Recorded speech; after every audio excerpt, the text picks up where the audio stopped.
Then again, it's been a while mga ple, kaya it's so weird speaking like this. Yung nagko-content ulit or nagbo-vlog ulit. This is motovlog for you fellas, together with Jin1ZX. Tulad na sabi ko, it's been a while dahil hindi madali para sa akin na makapag-content dahil ayoko magbigay ng kung ano-anong excuses dahil wala naman talagang solid excuse para dito. Pero I hope na you're still there mga ples nanonood dito sa ating Jin1ZX YouTube channel at Facebook kung i-upload ko man sa Facebook. Pero mas gusto ko sana mag-concentrate muna tayo ulit sa ating YouTube channel dahil matagal-tagal na rin hindi gumagalaw ang ating YouTube. It's your boy Jin1ZX at nagbabalik.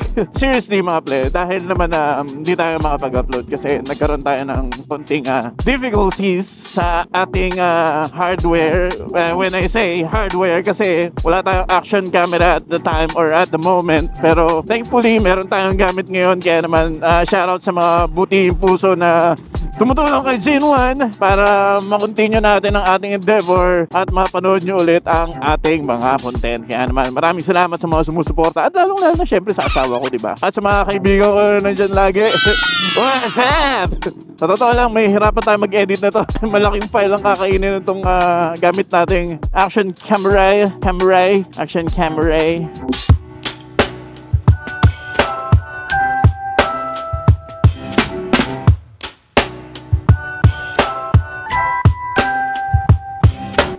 Ito kasi yung isa sa mga paborito kong bankingan dito.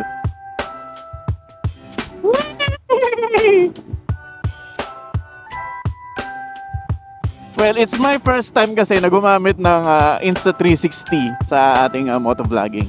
At kung napanood nyo yung last content ko sa Facebook, sabi ko magkakaroon tayo ng bagong innovation pagdating sa pagmumotovlog dahil hindi na direct wire ang gamit natin sa ating pagmumotovlog. At ito ay ang ating gamit na communicator, ito ang Resu.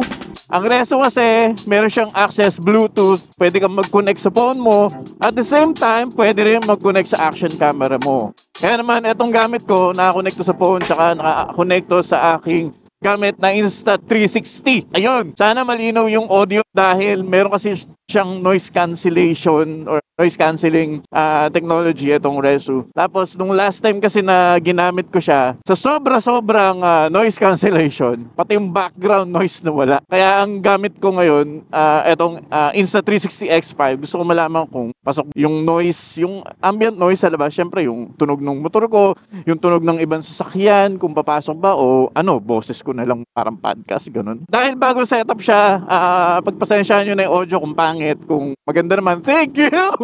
Sana magtuloy-tuloy tayo, no? Ganito. Paano ba yun? Yan. Fingers crossed. Sana magtuloy-tuloy to, no? Kahit man lang at least once a week. Sana lang, no? Sana lang itong video na to, hindi ganun kalaki yung file sa isa kakainin niya. Kasi once na matapos ko tong video na to, ililipat ko to sa cellphone. Tapos sa cellphone ako mag-e-edit. Tapos doon na rin ako mag-upload. Sana di siya kumain ng ganung kalaking file kasi itong 360 kasi kapag at least 1 minute to 1.5 minute, ang laki na agad yung kinakain niyang data or memory ng card. Umaabot siya ng 3 gig, parang 1.5 gig to 3 gig something. Ang laki, ang bigat, kaya ang hirap niya i-edit ngayon. Pasensya na kayo mga play kung sakaling kalat-kalat yung thoughts ko ngayon kasi parang first time kasi uli na makapag-motovlog kaya parang pinag-virgin ako.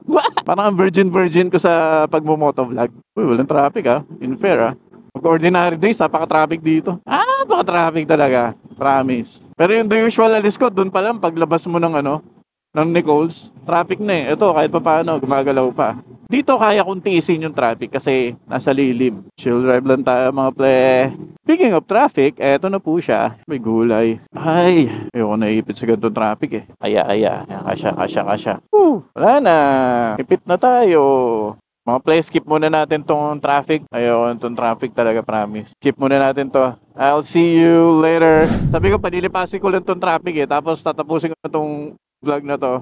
Kaya naman, thank you sa panonood at papaalam na po si Jin1ZX, ang inyong lingkod at magkita-kita po ulit tayo sa susunod nating motovlog. I'll tell you more about this amazing camera. Ang ganda itong gamit ko, promise. Okay, this is Jin1CX at hindi ko na matatagalin to dahil mahaba na yung sinabi ko kanina naman. Maraming salamat sa panonood at magkita-kita lang ulit tayo sa susunod nating content na Jin1CX sa ating YouTube channel at Facebook page.